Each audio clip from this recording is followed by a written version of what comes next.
Hello everyone, welcome back to the physical educator. और आज हम इस वीडियो के अंदर क्लास 11th का चैप्टर 6 कवर कर रहे हैं, जिसका नाम है फिजिकल एक्टिविटीज़ एंड लीडरशिप। तो चलिए इसके कंटेंट को देखते हैं, चैप्टर को फिर से एक बार।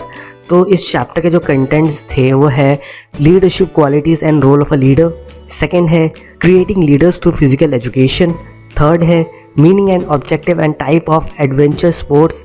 एडवेंचर स्पोर्ट्स कौन से? Rock climbing, trekking, river rafting, mountaineering, surfing and paragliding. और लास्ट फोर्थ टॉपिक है safety measures to prevent sports injuries.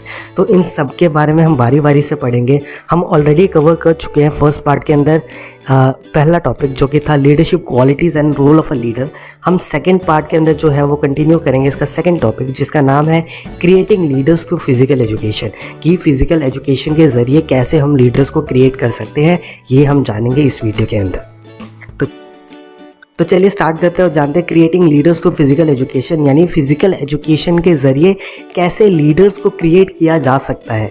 अगर मैं बात करूं करंट सिनेरियो के अंदर, तो फिज़िकल एजुकेशन का कोई उतना अच्छा हाल नहीं है, क्योंकि उसको उस लेवल तक प्रमोट नहीं किया जाता जितना और फील्ड्स को किया जाता है।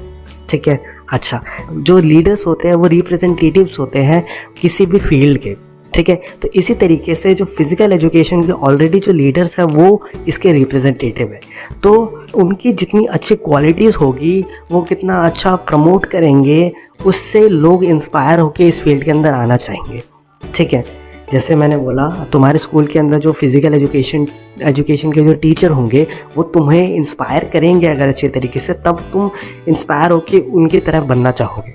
ठीक है, अगर हम जाने आगे इसके अंदर, तो अगर मैं करंट सिनेरियो के बारे में बात करूं, तो जो अभी एक्चुअल में लीडर है वो अपनी स्किल्स को, क्वालिटीज़ को ट्रांसफ़र करेगा, जो कि फ्यूचर में होने वाले लीडर्स हैं उनको वो सिखाएगा। ठीक है, तो उनको जब वो सिखाएगा तो वो केवल ट्रेडिशनल अप्रोच से नहीं सिखाना चाहिए जो एक्चुअल लीडर अभी करंट है।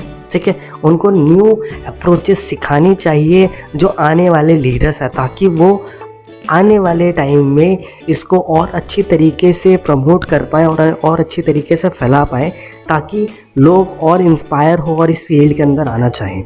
ठीक है, तो नॉर्मली मैं अगर बात करूँ फिज़िकल एजुकेशन के जो लीडर है उनके अंदर क्या क्वालिटीज़ होती है, तो qualities of the leader in physical education, तो ये होती है मेनली दो टाइप की। पहला है इनेट क्वालिटीज़, सेकंड है एक्वायर्ड क्वालिटीज़। इनेट क्वालिटीज़ का मतलब क्या है कि वो क्वालिटीज़ जो कि हमारे अंदर पहले से है। ऐसा कोई पर्सन नहीं होता जिसके अंदर खुद की कुछ क्वालिटीज़ ना हो। ठीक है, तो जो क्वालिटी एक लीडर खुद अपने अंदर पहले से लेके आया है वो है इनेट क्वालिटीज़।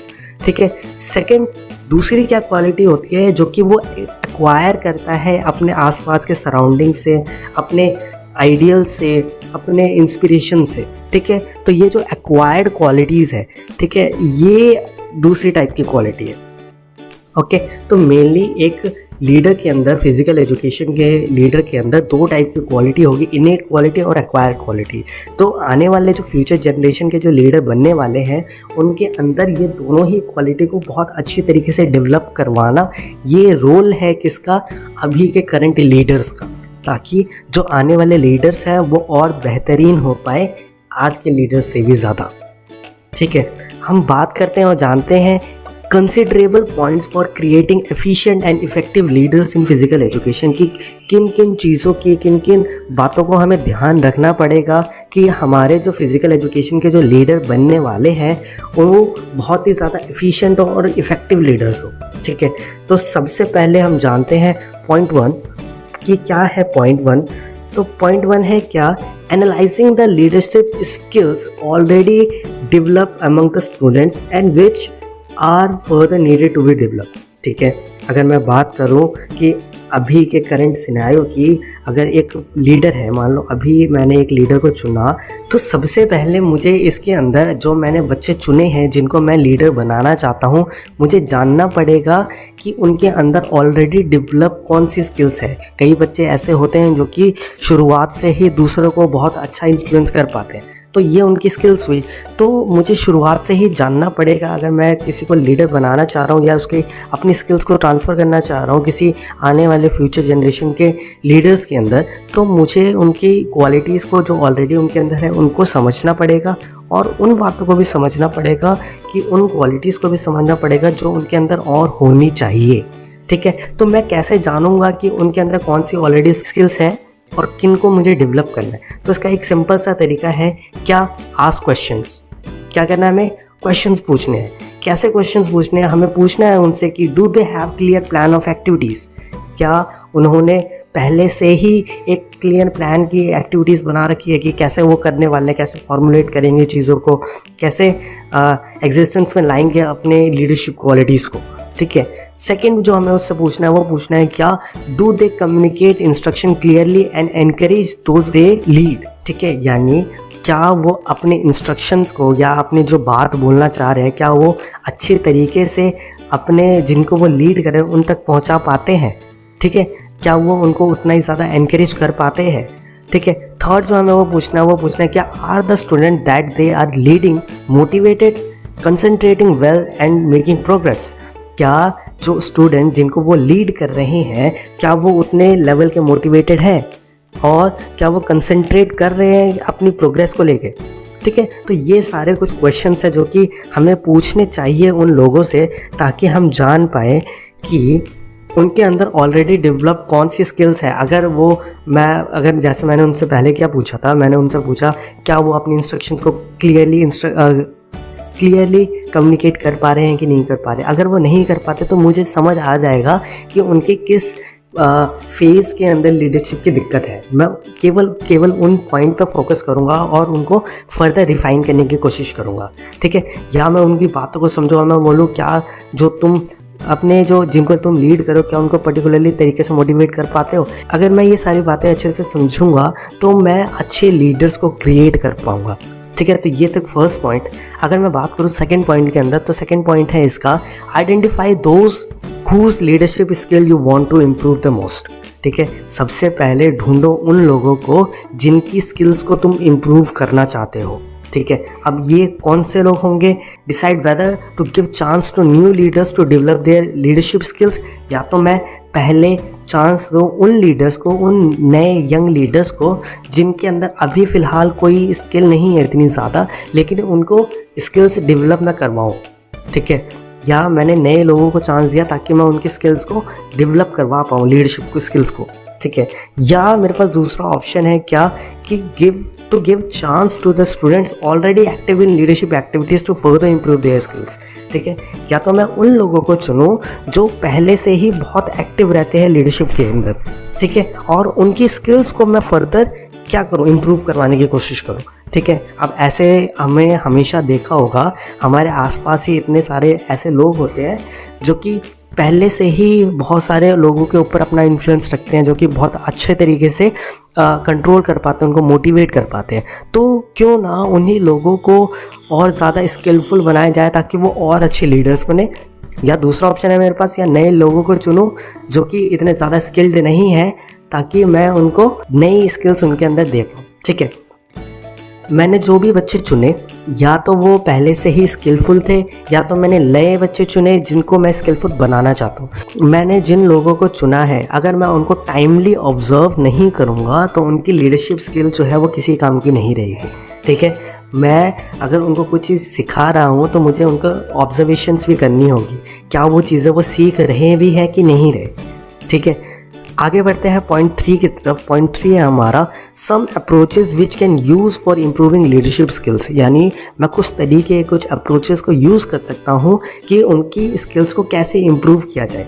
थर्ड पॉइंट के अंदर हम फर्स्ट अप्रोच देखते हैं सबसे पहले कि क्या अप्रोच है जिनके थ्रू मैं स्किल्स को इम्प्रूव कर सकता हूँ। फर्स्ट है offering students different leadership roles such as, यानी स्टूडेंट्स को अलग अलग बच्चों को कुछ लीडरशिप वाले रोल देना। यानी मैंने बोला अगर मान लो भाई एक इवेंट ऑर्गेनाइज करवा रहा हूँ कि एक बच्चे को चुन लिया कि हाँ ये मुझे पता है ये सबको मैनेज कर लेगा, तो मैंने उसको चुना और मैंने बोला कि हाँ तुझे सबको कंट्रोल करना है और इस चीज़ को ऑर्गेनाइज करना है, ठीक है। तो मैंने उसको एक रोल दिया कि वो कैसे अपनी लीडरशिप क्वालिटी को इम्प्रूव कर सकता है, ठीक है। तो सबसे पहला क्या है, ऑफरिंग स्टूडेंट सच लीडरशिप रोल सच एज, कौन कौन से रोल दे सकता हूँ मैं उसको, सुपरवाइजिंग का रोल दे सकता हूँ, मैं उसको एक्टिविटीज़ को मैनेज करने का रोल दे सकता हूँ, या मैं उसको और बहुत सारी डिफरेंट चीज़ों के बारे में सिखा सकता हूँ, ठीक है।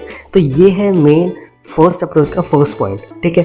सेकंड पॉइंट क्या है इसके अंदर, giving various responsibilities and duties. Leadership quality तभी इंप्रूव होगी जब वो अपनी रिस्पॉन्सिबिलिटीज़ को समझेगा और अपनी ड्यूटीज़ को निभाएगा। जब तक वो अपनी रिस्पॉन्सिबिलिटी को एक लीडर नहीं समझेगा तब तक वो एक अच्छा लीडर नहीं बन सकता।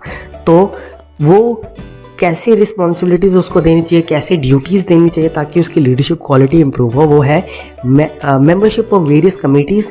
अलग अलग कमेटी की उसको मेंबरशिप दो ताकि वो अलग अलग कमिटीज़ के बारे में समझ पाए। सेकंड है उसके अंदर ऑफिशियल ड्यूटीज़ दो उसको, ठीक है, अलग अलग कामों के लिए ऑफिशियल ड्यूटीज़ दो। थर्ड है सपोर्टिंग अदर स्टूडेंट, दूसरे स्टूडेंट्स को सपोर्ट करने का काम दो उसको, ठीक है। तो जब ये बातें वो समझेगा तो वो एक अच्छे लीडर बनने की तरफ बढ़ेगा, ठीक है। सेकेंड अप्रोच जो है इसके अंदर वो है provide leadership course and this course must lead to application of knowledge, development of skills, undertaking valuable context, ठीक है। यानी हमें एक लीडरशिप कोर्स तैयार करना है और वो कोर्स उनको उनकी नॉलेज को अप्लाई कर पाए, ठीक है। वहाँ पे वो उस कोर्स के थ्रू वो अपनी स्किल्स को डेवलप कर पाए, ठीक है। उस कोर्स के थ्रू वो समझ पाए अपने वैल्यू को, अपने कॉन्टेक्स्ट को, ठीक है। ये कैसे होगा भाई, हमें कोई ऐसा फॉर्मल कोर्स तैयार नहीं करना, हमें समझना है कि मैं एक पैटर्न बनाऊँ, मैं एक दायरा बनाऊँ कि कैसे कैसे मैं ये जो 3 काम बोले, application of knowledge, development of skill और अंडरस्टैंडिंग वैल्यूएबल कॉन्टेक्स्ट, ये सारी मैं उसको क्लियर करवा पाऊँ। मेरे को इस तरीके से फॉर्मुलेट करनी पड़ेगी चीज़ें, तो वो होगा उसका एक पर्टिकुलर कोर्स, ठीक है। जो थर्ड अप्रोच है वो है giving ample opportunity to continue develop their skills opportunities with progressive challenge and complexity, ठीक है। अब मैंने बोला अगर एक लीडर है ऑलरेडी जो कि अच्छे तरीके से मैनेज कर लेता है, ठीक है, तो मैं कैसे उसको और डेवलप करवाऊँ। तो सबसे पहली चीज़ क्या है, उसको और ज़्यादा अपॉर्चुनिटीज़ दो। जितना ज़्यादा उसे अच्छी अपॉर्चुनिटीज़ मिलेगी वो उतना अच्छा अपने स्किल्स को डेवलप कर पाएगा, ठीक है। दूसरा क्या बोला कि जो अपॉर्चुनिटी तुम दे रहे हो ना वो सेम लेवल की मत दो, उसको धीरे धीरे प्रोग्रेसिवली बढ़ाओ कि मतलब चैलेंजेस और ज़्यादा बढ़ गए, ठीक है। जो पहले सिंपल काम के लिए मैं उसको लीडर बना रहा था, अब मैंने उसको कॉम्प्लेक्स काम के लिए बनाया, यानी और मुश्किल कामों के लिए बनाया। तो धीरे धीरे उसका प्रोग्रेशन रखो कि उसके चैलेंजेस बढ़ाओ, उसकी कॉम्प्लेक्सिटी बढ़ाओ, ठीक है। जो थर्ड पॉइंट के ही अंदर फोर्थ अप्रोच है वो है making leader recognisable by giving them different uniforms, cabs, T shirt, this will be force of motivation for other students. मतलब क्या है इसका कि हमें अगर लीडर बनाना है तो उसको पूरी की पूरी जनता से डिफरेंट दिखना चाहिए, ठीक है। डिफरेंट कैसे दिखे, उसको यूनिफॉर्म दो, उसको कैप दो, उसको टी शर्ट्स दो, ठीक है। जब उसके पास ये सारी चीज़ें होगी तो वो सारे ग्रुप से अलग दिखेगा और वो एक बार में समझ आएगा कि वो हाँ ये बंदा सबको लीड कर रहा है। जैसे क्लास में होता है, क्लास में जो लीडर बनाते हैं, मॉनिटर्स को बनाते हैं, हम उनको क्या करते हैं, उनको बैचेस दे देते हैं, ठीक है। तो जिससे एक बार में ही बैच से समझ आ जाता है। जैसे फुटबॉल के अंदर वो क्या देते हैं, आर्म के ऊपर बांधने का एक टैग सा दे देते हैं, ठीक है, जिससे हमें एक बार में समझ आता है कि हाँ ये लीडर है, ये कैप्टन है, ठीक है। जिससे क्या होता है, जो बाकी बच्चे जो कि कैप्टन नहीं है वो इंस्पायर होंगे उससे और उसकी तरह बनना चाहेंगे, हो सकता है वो भी लीड करना चाहें, ठीक है। तो ये कुछ अप्रोचेस थी जिसको अगर हम माने, इसको अगर फुलफ़िल करें तो बहुत अच्छे लीडर्स जो होंगे वो निकल के आएंगे फिजिकल एजुकेशन के थ्रू, ठीक है।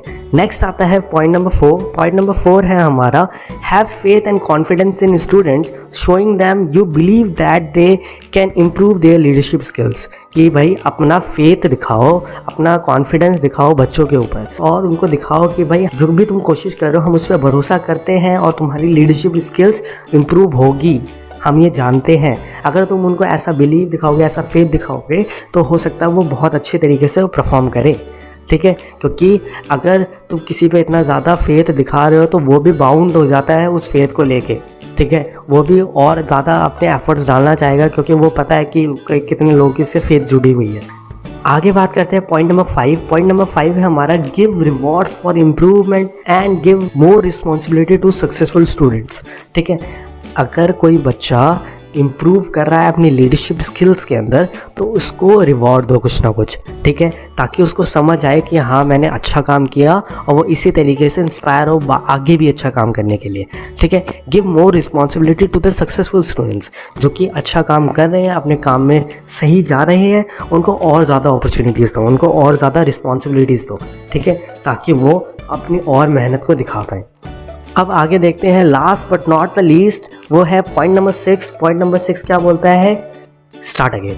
ठीक है, अब क्या करना है, हमने जो भी काम किया है उन सबको दोबारा करो। दोबारा कैसे करो कि भाई जो भी तुमने काम किए ना उसके अंदर make proper analysis of success and look at the areas where there are scope for further improvements. ठीक है, यानी सबसे पहले तो जो भी तुमने सक्सेस किया उसके बारे में प्रॉपर एनालिसिस करो उसकी कि हाँ मैंने क्या ये अच्छा काम किया, ये अच्छा काम किया, ये मैंने इतना अच्छा नहीं किया। तो मतलब एक पूरा एनालिसिस शीट बनाओ जिसके अंदर तुम जानो कि तुमने क्या अच्छे अच्छे सक्सेस वाले एरियाज़ थे और कौन से ऐसे एरियाज़ थे जिनको तुम्हें और ज़्यादा इम्प्रूव करने की ज़रूरत है। ठीक है, जब ये काम करोगे तो तुम अपनी गलतियों को समझ पाओगे और जो तुमने अच्छे काम किया उनको भी तुम जान पाओगे कि हाँ मुझे आगे भी ऐसा करना है। ठीक है, एंड रिमेंबर वन थिंग, क्या कि there is always room for improvement. ऐसा कभी नहीं होगा कि तुमने बिल्कुल परफेक्ट काम किया। ठीक है, हमेशा कुछ ना कुछ स्कोप होगा ही होगा कि तुम उसके अंदर फर्दर इम्प्रूव कर सकते हो। तो अपने आप को इम्प्रूवमेंट की तरफ बढ़ाओ और इन सारे स्किल्स को यूज़ करना है, हमें इन सब चीज़ों के जानना है ताकि हम अच्छे लीडर्स क्रिएट कर पाएँ। ठीक है, तो that's it for today. Next video जो होगा वो होगा इसका पार्ट 3 जिसके अंदर हम इस चैप्टर को कंटिन्यू करेंगे।